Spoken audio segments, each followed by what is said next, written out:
اور جو کل رہ گئے تھے وہ آج سن لیں، یعنی جو رہ جانے والے ہیں لوگ وہ دوبارہ سے سن لیں، رہ نہ جائیں۔ اعوذ باللہ من الشیطان الرجیم، بسم اللہ الرحمن الرحیم۔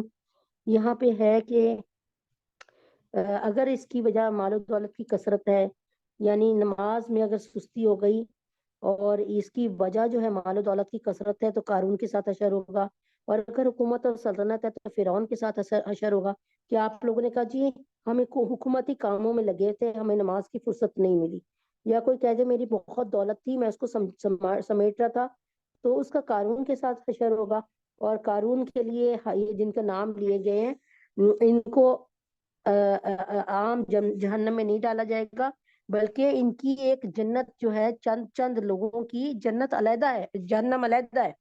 ان کی جہنم اتنی شدید ہے جو صرف ان کے پائے کے لوگوں کے لیے اللہ تعالیٰ نے بنائی ہے، اور جس کا ذکر قرآن مجید میں ہوا ہے الحمدللہ۔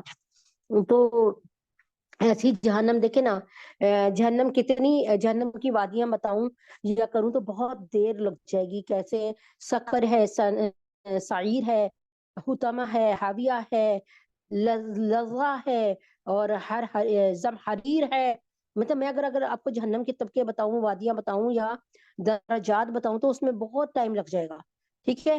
تو ویل ہے، تو اس لیے کہ میں یہ کہہ رہی ہوں، اور یہ پتہ ہے اگر آپ یہ جو میں نام لے رہی ہوں نا، اس کی مثال میں بس ایک کی مثال سمجھاتی ہوں۔ حطمہ جو ہے نا، حطمہ یہ صرف یہودیوں کے لیے بنی ہے، حطمہ، ٹھیک ہے۔ اب اللہ تعالیٰ کمی پیشی کو معاف کرے۔ اب اگر سعیر کی بات کروں نا، ما کننا فی اصحاب سعیر، یہ آپ نے پڑھا ہوگا اس میں سورہ تبارک الذی، سورہ ملک میں، کہ ما کننا فی اصحاب سعیر، تو وہ ہے نا لو کننا نسمع او ناقل ما کننا فی اصحاب السعیر۔ اگر ہم سمجھ لیتے، اس بات کو پہچان لیتے اور ہماری آنکھیں کھل جاتی، تو ہم آج اس میں سعیر میں نہ ہوتے۔ سعیر کس سے ہے؟ سعیر وہ والی جہنم ہے جو صرف ستاروں کی پوجا کرنے والوں کے لیے بنے گی، سمجھ آئی نا؟ تو کہنے کا مطلب یہ ہے کہ بہت خاص جو گناہ ہے نا، ان کے کرنے والوں کو ان کی الگ ایک وادی ہے، اس میں ڈالا جائے گا۔ جیسے اصحاب سعیر کی وادی الگ ہے، اصحاب حطمہ کی وادی جو ہے بالکل علیحدہ ہے، حطمہ یہودیوں کے لیے ہوگی۔ اس طریقے سے نا عام جہنم میں اور ان حطمہ میں، ان ویل میں، ان سعیر میں بہت درجے کا فرق ہے۔ یہ اتنی اعلیٰ درجے کی جہنم ہوگی کہ آپ کے تصور میں بھی نہیں۔ آگ، سانپ بھی وہ ہوں گے جو آگ میں پرورش پائے ہوئے ہوں گے، جن کو آگ کچھ نہیں کہتی ہوگی، جو آگ سے کھیل رہے ہوں گے۔ وہاں پر جو کھانے کو ملے گا زقوم اور زری، وہ بھی آگ میں پرورش پایا ہوگا، آگ میں، یعنی آگ انہیں کچھ نہیں کہہ رہی۔ اس کا مطلب یہ کہ وہ آگ سے زیادہ بڑھ کر تاثیر رکھتے ہیں۔ تو کاش کہ ہم ان باتوں میں سے کوئی سبق حاصل کر لیں، اللہ تعالیٰ ہمیں سب کو سبق عطا فرمائے۔ تو اگر حکومت اور سلطنت ہے تو فرعون کے ساتھ، اور وزارت یعنی ملازمت یا مصاحبت ہے تو حامان کے ساتھ، کیونکہ فرعون کا جو تھا وہ وزیر کیا تھا؟ حامان تھا، ٹھیک ہے نا۔ اور تجارت ہے تو ابی خلف کے ساتھ ابی بن خلف۔ ابی بن خلف کون تھا؟ ابی بن خلف اس نے نبی پاک صلی اللہ علیہ وسلم کی پیاری بیوی اما عائشہ صدیقہ رضی اللہ تعالی عنہا پر زنا کا الزام لگایا تھا۔ یہ ابی بن خلف نہیں، وہ عبداللہ ابن ابی ہے۔ یہ ابی بن خلف جو تھا یہ اس کا تھا حضرت بلال حبشی رضی اللہ تعالی عنہ کا مالک، ٹھیک ہے، جو بہت ظلم کرواتا تھا۔ اور جب ان لوگوں کے ساتھ حشر ہو گیا تو پھر جس قسم کے بھی عذاب احادیث میں وارد ہوئے ہیں، خواہ وہ حدیث متکلم فی ہو، ان میں کوئی اشکال نہیں۔ جہنم کے عذاب بہت سخت سے سخت ہے، البتہ یہ ضرور ہے کہ اس کو اپنے ایمان کی وجہ سے ایک نہ ایک دن، اچھا اب کیا کہ ایک، اللہ مجھے معاف کر دے، اپنے حبیب کے طفیل میں نے جن جہنموں کے نام لیے، آپ میں سے اور مجھ میں سے اور ہمارے جو ہے اہل خانہ میں سے کسی ایک کو بھی اللہ تعالیٰ جہنم کا، ادنا جہنم کا بھی منہ نہ دکھائے۔ تو لیکن ایک بات بتا رہی ہوں میں آپ کو، کلمہ گو ہے جو جہنم میں جائے گا، وہ ایک دن کلمہ کہنے کی وجہ سے واپس ضرور آئے گا جنت میں، ٹھیک ہے نا۔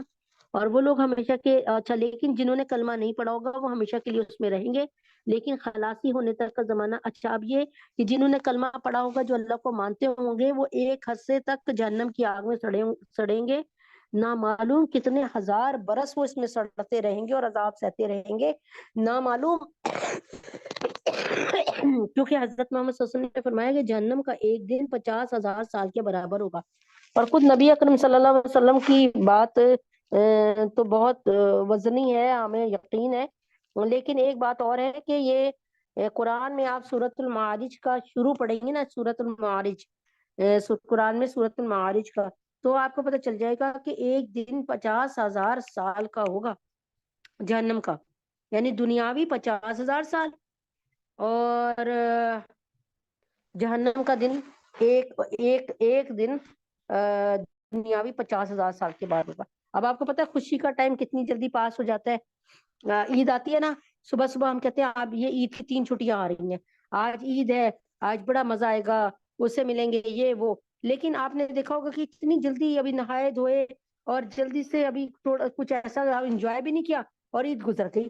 تو بات یہ ہے کہ خوشی کا ٹائم پتہ نہیں چلتا گزرتے ہوئے، لیکن غم کے جو ٹائم ہے نا، غم کا ٹائم، یہ بہت بڑا لگتا ہے۔ اللہ تبارک تعالیٰ ہمیں معاف کر دے، یہ ٹائم بہت بڑا لگتا ہے، غم کا ٹائم بہت بڑا لگتا ہے۔ اللہ تعالیٰ غموں سے ہماری جان چھڑائے اور اللہ تعالیٰ ہمیں خوشیاں عطا فرمائے اور اللہ تبارک تعالیٰ ہم سے راضی ہو جائیں، بس اتنی سی بات ہے۔ تو اللہ تعالیٰ ہم پر رحم فرما دے۔ تو اتنی ہے کہ اللہ تعالیٰ سے دعا ہے کہ اللہ تبارک تعالیٰ ہم سب پہ رحم فرما دے اور ہم پہ کرم فرما دے، آمین ثم آمین۔ اچھا جی، اب یہاں پر ایک چیز کل رہ گئی تھی، اس کو پہلے دہرا دیتی ہوں کہ وضو میں کتنی سنتیں ہیں۔ وضو میں 11 سنتیں۔ دیکھیں، میں نے بتایا آپ کو، اگر فرض وضو کرنا ہے، آپ نے سردی بہت ہے، فرض وضو کرنا ہے، ٹھیک ہے نا، تو آپ نے کیا کیا، صرف اپنے بازو تک یعنی کونیوں تک اپنے دونوں بازو دھو لیے، ٹھیک ہے، ایک بات، یعنی ہاتھ اور بازو دھل گئے۔ اور دوسرا فرض کیا ہے، آپ نے اپنا چہرہ اس طرح دھویا کہ دائیں کان کی لو سے بائیں کان کی لو تک، اور کیا کہتے ہیں، سر کے بالوں سے لے کے پیشانی تھوڑی تک نا، تھوڑی تک، یہ آپ نے دھو لی۔ 2 باتیں ہو گئی۔ تیسرا، آپ نے سر کا مسح کر لیا۔ میں نے آپ کو بتایا نا کہ آپ نے پانی میں ہاتھ ڈال کر اپنا ایک ہاتھ اگر سر پہ رکھ لیا اچھی طریقے سے تو وضو ہو گیا۔ ایک فرض وضو، فرض مسح 1/4 سر کا حصہ، 1/4 جو ہے سر پہ اگر آپ کا ہاتھ آ جاتا ہے تو بس یہ سمجھ لیں کہ آپ کا وضو فرض وضو ہو گیا۔ پھر دونوں پیر رہ گئے، دایاں پیر پہلے دھو لیا، خلال کر لیا، کیونکہ اللہ کے نبی کو وضو میں سب سے زیادہ پسند خلال، اللہ تعالیٰ کے نبی اکرم صلی اللہ علیہ وسلم کو سب سے زیادہ وضو میں خلال پسند ہے، کہ آپ اپنی انگلیوں میں انگلیاں ڈالیں، پیر کی انگلیوں میں بھی انگلیاں ڈالیں، الٹے ہاتھ سے، الٹے ہاتھ کی انگلیاں پیر کی انگلیوں میں گھمائیں، ایسے کہ پہلے دائیں طرف کی چھنگلی سے لے کے بائیں طرف کی چھنگلی تک، اس طریقے سے، سمجھ آ گئی؟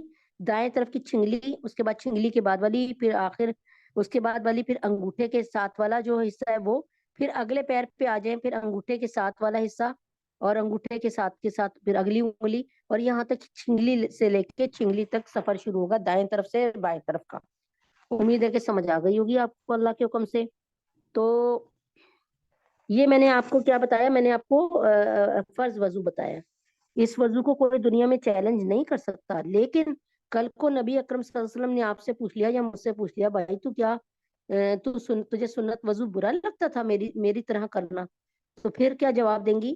اس لیے کوشش کرا کریں کہ سنت وضو کریں، لیکن جب انسان کو زیادہ سردی لگ رہی ہو تو، اور کوئی بیماری کا خوف ہو، بعض دفعہ دیکھیں ابھی مجھے کتنے، میں بیمار رہی ہوں، تو اس میں میری بھی کوشش ہی، ایک آدھ دفعہ میں نے بھی ایسے کیا میں نے بھی ایک آدھ دفعہ ایسا کیا ہے کہ اللہ کے حکم سے فرض وضو کر لیا۔ فرض وضو میں گناہ کوئی نہیں ہے بھائی، یہ فرض وضو قرآن میں آپ سے کل بھی کہہ رہی تھی کہ مجھے یاد نہیں رہتا، مجھے کوئی بہن یاد بھی نہیں دلاتی، ورنہ میں آپ کو فرض وضو قرآن سے دکھا دوں تو انشاءاللہ تعالی قرآن کی آیتوں سے یہ 4 چیزوں کا دھونا دکھا دوں، ٹھیک ہے؟ اگر مجھے کل تو خیر بہت بزی ڈے ہے، لیکن انشاءاللہ کوشش کروں گی آپ کو یہ بتا دوں۔ اچھا، اب دوسری بات یہ ہے کہ کیا چیز میں کہہ رہی تھی، فرض وضو ہو گیا۔ اب اللہ تبارک تعالیٰ کے حکم سے اس سے اللہ تبارک تعالیٰ مطلب یہ میں نے آپ کو بتا دیا۔ اب اس کے بعد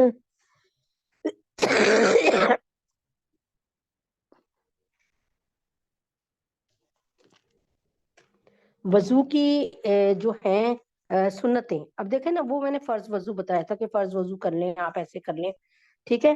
وہ ٹھیک ہے، لیکن سنت وضو جب ہم کرتے ہیں تو فرض وضو آٹومیٹکلی ہو جاتا ہے، یعنی فرض وضو سنت وضو میں جب سنت وضو کرتے ہیں تو سنت کا ثواب بھی ملے گا اور فرض وضو کا بھی ثواب ملے گا، تو پھر یہ کیوں نہ کریں کہ ہم سنت وضو کریں، ٹھیک ہے؟ لیکن جلدی ہے، پانی کی کمی ہے، بیماری ہے، کوئی چیز ایسی آپ کے ساتھ مسئلہ چل رہا ہے جو آپ کو پتہ ہے،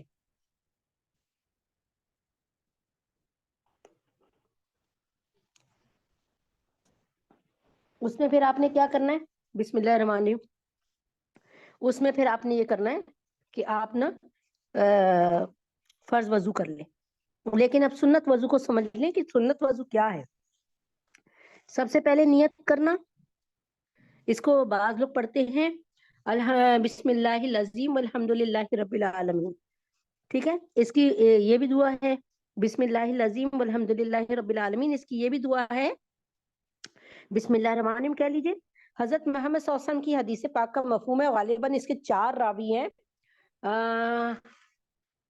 حضرت ابن عمر، غالباً حضرت علی، اور غالباً حضرت ابو ہریرہ، یعنی 4 راوی ہیں اس کے، کہ جس شخص نے وضو سے پہلے بسم اللہ الرحمن الرحیم پڑھ لی، اس کے سارے اعضائے وضو، اعضائے جسمانی سب پاک ہو گیا، پیٹ بھی پاک ہو گیا، ٹانگیں بھی پاک ہو گئی،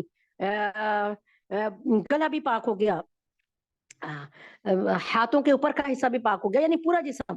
لیکن جس نے بغیر وضو کے بغیر بسم اللہ کے وضو کیا، اس کے صرف اعضائے وضو جہاں جہاں پانی لگ رہا ہے وہ پاک ہوں گے۔ اب دیکھیں ایسی لاٹری والی، یہ دیکھیں نا لاٹری نکل آئی ہے ہم سب کی، لیکن اس کے باوجود ہم نے نبی پاک صلی اللہ علیہ وسلم کی باتوں کو ہلکا سمجھا اور ہم نے اس کی طرف دھیان دینا ختم کیا ہوا ہے، اور اس کی مین وجہ یہ ہے کہ ہم سب جو ادھر بیٹھے ہیں اور سن رہے ہیں، بالکل معافی کے ساتھ کہتی ہوں کہ ہماری کوششیں نہیں ہیں۔